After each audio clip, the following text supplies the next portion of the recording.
Searching for that perfect place to settle down? Whether you're looking for an elegant single-story, spacious two-story, or a custom home on acreage, Aho Construction can aid your decision with a streamlined production process that saves time, money, and natural resources. Compare us to other builders and see for yourself what advantages you can get by choosing an Aho home. Our philosophy is that we do things right the first time around. Start planning your dream house today with Aho Construction. Call 509-766-1366.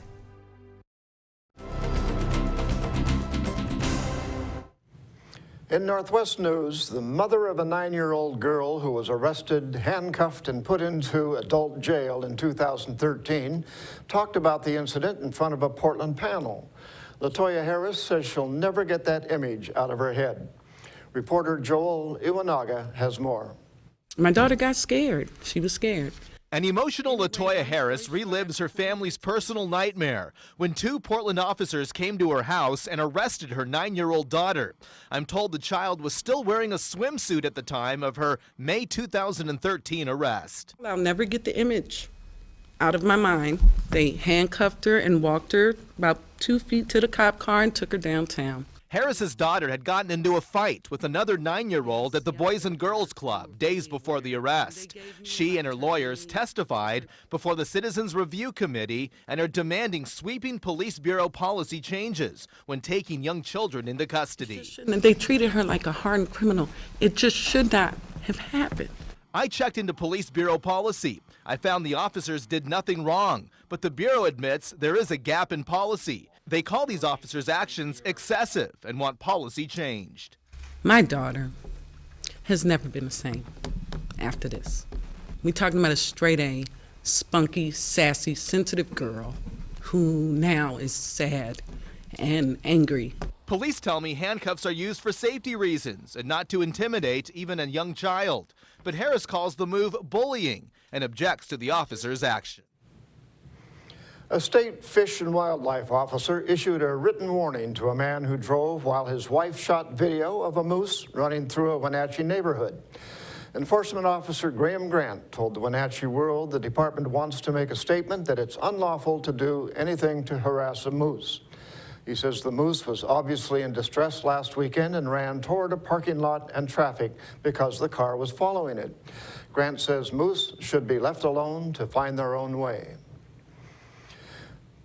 The U.S. military is instituting new regulations on tattoos that has many soldiers rushing to get their body art done before the new rules kick in. Matt Lorch has the story.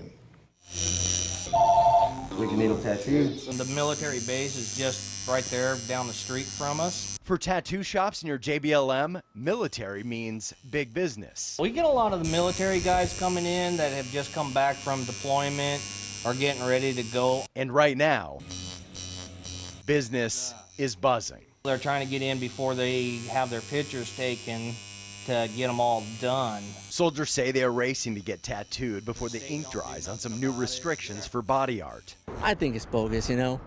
I really think tattoos always been a part of that culture in tattoos, and I think it's wrong. Like many of his buddies, former Marine Sergeant and current Department of Defense worker Adon Yeskis is still healing from this weekend. Oh, they're rushing. They're trying to get it done as get grandfathered in before they catch on. So from this point on, any new tattoos that can be seen in physical training clothing are forbidden, along with sexist, racist, or indecent ink jobs. You're going to give an 18 to a 21-year-old kid a gun to defend our rights and our freedom. Why shouldn't they be able to show their art for the ones that have fallen? Tattoo artists worry the bottom line could go from black to red. It's going to hurt the industry a little bit, especially with shops around the military bases. And for the men and women whose actions often speak louder than words? Sometimes they don't say it with words, they say it with their tattoos. It's just a way to express ourselves. It's who we are. They feel these new regulations are anything. I'm proud of the Semper Fi. That one's kind of cool. But faithful. Just get it done. Who knows, you know, just put them on anyways, you know? That's just me.